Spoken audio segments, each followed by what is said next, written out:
As the world gathered to watch the beautiful game, they were mesmerized by a team that defied expectations.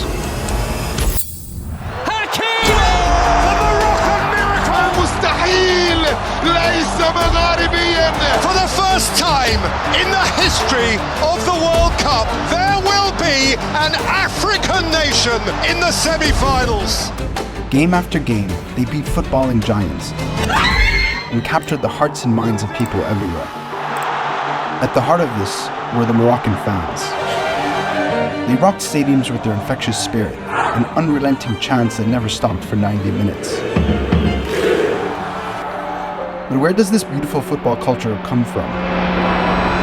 They're shooting at the police right now. The story I uncovered in Morocco Rôle. gave me an answer that blew me away. But my trip was cut short, and it became a 24-hour emotional roller coaster. Because little did I know, the day I arrived would change my life forever.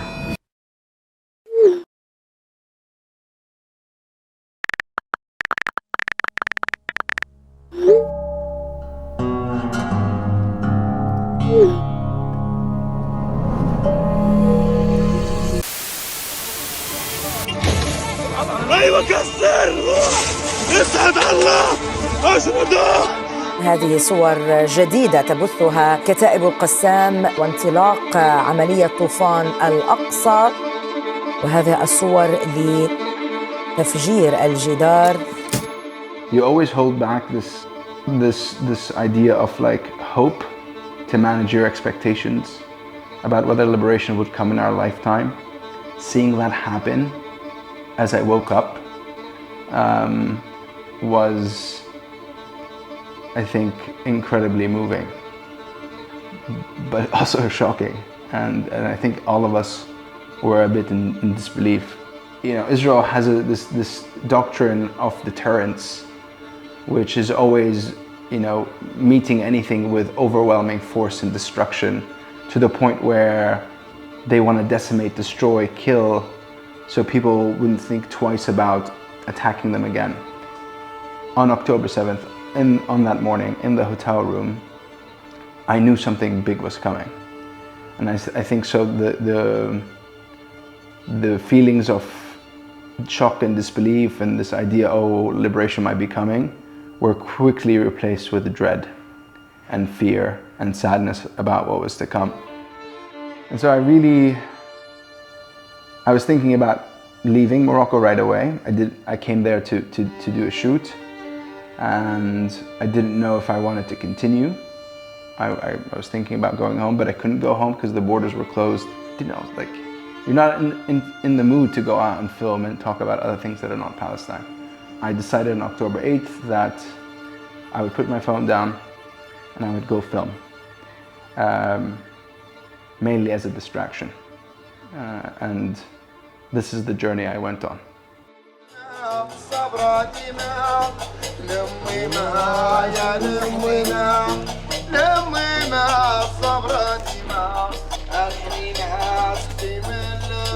هذه موسيقى قناوة وهو ذو جذور إفريقية. كان العبيد الذين يأتون من إفريقيا كانوا يقومون بترديد أغانيهم، لكن تم المزج بنا بغناء عربي كهذا. داسري فيها مولاي أحمد راني مضيومة وضيف الله مولاي أحمد. This is Hassan and that's Basma. They're showing me around this historic neighborhood in Casablanca, where this all took place. تفات بسيطة. سمحوا لنا دريتهم مقلقين، مالكم أصح؟ تعرف عن نفسك؟ كما دير شي توما. حسن أبوقي. حسن شاب مغربي تندير موسيقى، ومرحبا بك صديقي في الدار البيضاء. لوين رايحين؟ إن شاء الله إحنا في الطريق باش نمشيو لدرب السلطان. قديما كانت هذه المنطقة هي المركز النابض للمواطن العادي، ما زالت مستمرة لحد الآن. This neighborhood is special in Moroccan football history. It's where Raja Casablanca was founded, and the team we're going to watch play later today. هذا المشي علاش كانوا كيديروه؟ هذا المشي ديال لا علاش الفلاحة If you like our videos and want to help us share more stories from around the world, you can sign up to our Patreon. There you will get exclusive content, behind-the-scenes footage, and join our uncivilized community. The link is in the description. أنو فريق تشجع؟ الرجاء. مين تشجع؟ الرجاء بداو. بس رقم واحد. أنو فريق تشجع؟ أنا ودادي ولكن سير. رجاوي اوريجينال من درب السلطان. كفريق انتم كحي كدرب السلطان شو بعني لكم؟ كفريق ديالنا بحال الفريق ديال الحي ديالنا هو الرجاء البيضاوي. نحن ذاهبون الان الى المقهى المشهور بالمشجعين الرجاء البيضاوي. يا الهي. And you can see all the photos of the teams on the wall. The club has become famous across the world, especially for its rivalry with fellow Casablancan team, Wydad, and the passionate full-blown performances each team's ultra fans put on when they face off.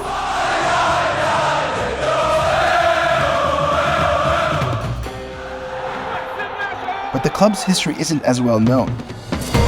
It was actually founded in 1949 as a space for the neighborhood's working-class youth. See, back then, Morocco was colonized by the French. Each day, scores of rioters are rounded up, but their arrest only serves to fan the flame of hatred the Moroccans hold for the French. In Casablanca, the hotbed of resistance was this neighborhood, Darb al-Sultan. ارتبط جمهور الرجاء بالمقاومة لأنه كان يضم من مؤسسين مكتب مسير لاعبين ينضمون إلى حركة المقاومة. It's been political since its inception, and it continues to be.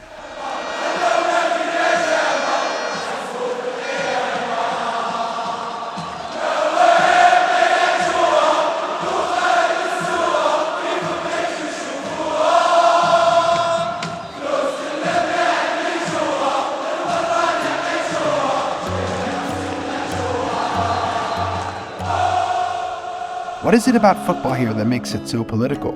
اللي بتعلمه أو اللي عم بشوفه في ثقافة شعبية كثير كبيرة تربط ما بين الفوتبول والشعب المغربي، ولكن دائما مربوط بجانب سياسي لأن ساهمت كرة القدم في تأطير الهوية الثقافية للشعب يبان الاستعمار، وحتى في اللحظات الصعبة التي مرت في المغرب انتفاضات وتجمهرات، فكان المتنفس الوحيد هو كرة القدم. لأن كانت كرة القدم هي الشيء الذي يجمع والمدرج، لأن عندما تذهب إلى مدرج تهتف بتفضفض كم نحكي احنا بتفضفض تتخرج اللي في قلبك. المدرجات هي صوت الشعب وصوت الجمهور. It makes sense when you consider that political expression in Morocco can be difficult under the monarchy, while the country deals with its fair share of problems, from corruption to high levels of youth unemployment. حيت انا قلبت على خدامي، خدمت، شفت الدراري صحابي خدموا وما داروا والو، وهذه هي الحياه في المغرب. الرجاء والكره في المغرب ولا في درب السلطان هي المتنفس الوحيد. So the stadium becomes the political pulse and pulpit of the country. The first step to understanding this football culture is to meet the people behind these performances in the stadiums. Raja's ultra fans, the Green Boys.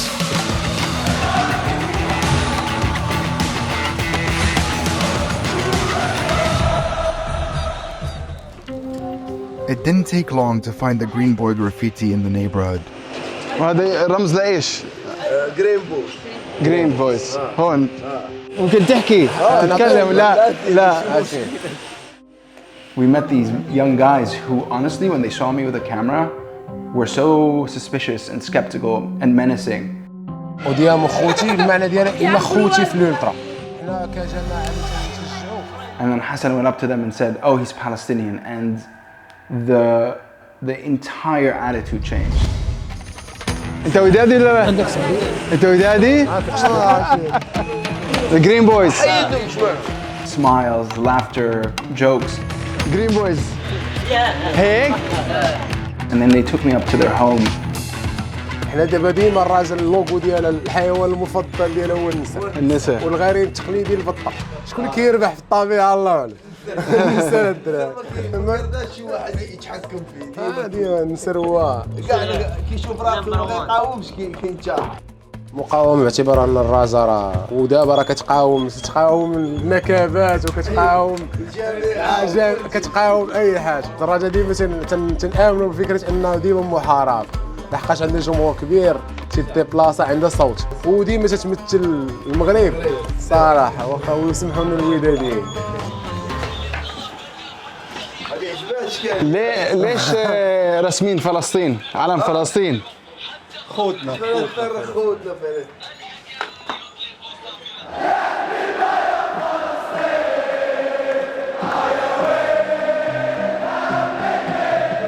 This chant is one of Raj's most famous.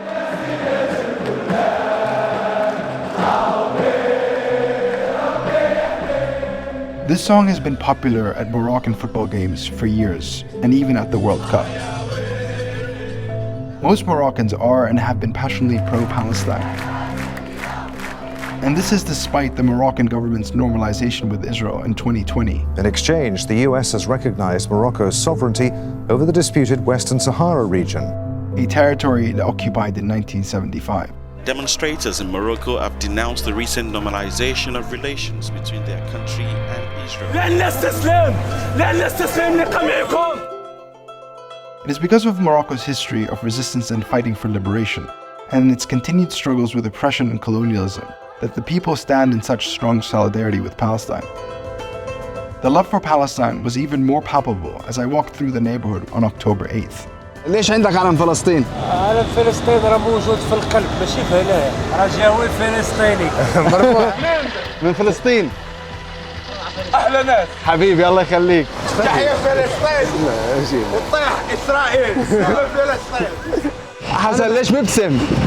تصدموني صراحة بضامة خصوصا المغاربة والدار البيضاء في هذه الامبيونس هذه، حيت انا تنعيش النورمال هو هذا العادي، ولكن تتصدم بالحفاوة الاستقبال وان الانسان اكستروفرت واحد الدرجة كبيرة، تيبارطاجي معك داره ويبارطاجي معك اللي بغيتي. It shows you that there is that fundamental solidarity,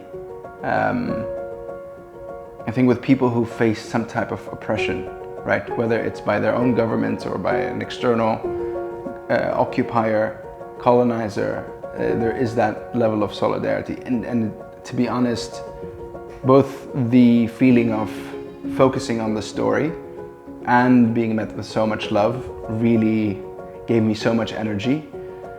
But then I got back to the hotel. We were going to the Raja'i game in the evening and I had some time to come home and rest. And obviously the first thing I did was go on my phone.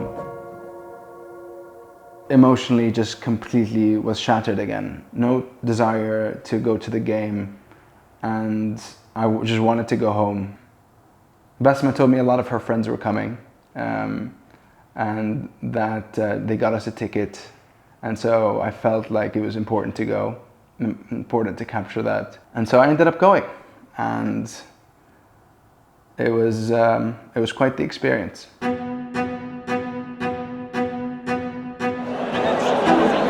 Wow, just to get in here was wild.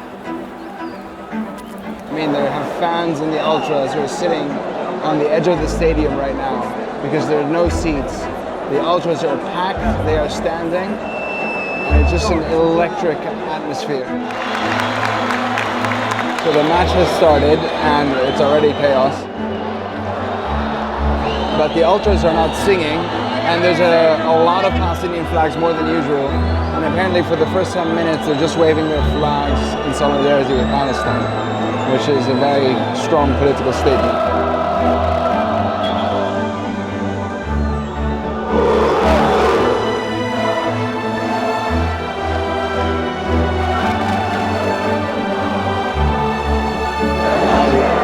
About the tifos, which are works of art that usually are lifted in unison by the ultras, and I was told they were banned because they're usually anti-authority, which was really interesting. It just shows you the political nature, the rebellious nature of these ultras. Raja is banned from shooting flares, and so in defiance they threw flares across at the police. You can barely see the pitch.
It's hard for me to describe the level of emotions I was feeling. It was really a roller coaster.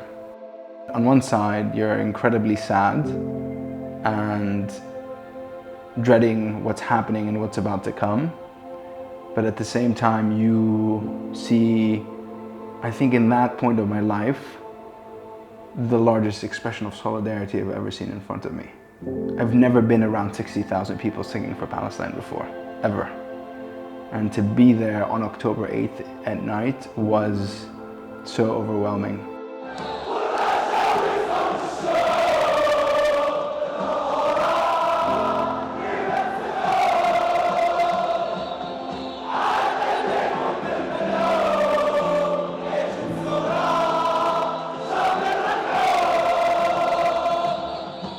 To see, obviously, the ultras, but then to see fathers with their kids, to see flags all over the stadium. It was quite a special moment. And I think for that 20 minutes, it felt again I was like in a different universe. Football in Morocco is so fundamental to the culture of the country. It's part of identity, it's part of being able to express yourself, it's how you show defiance, how you try to mobilize for change, and it's the pulse and pulpit of the people. And so you see that from Darb al-Sultan all the way to a World Cup stadium in Qatar. It's the same thread all the way through.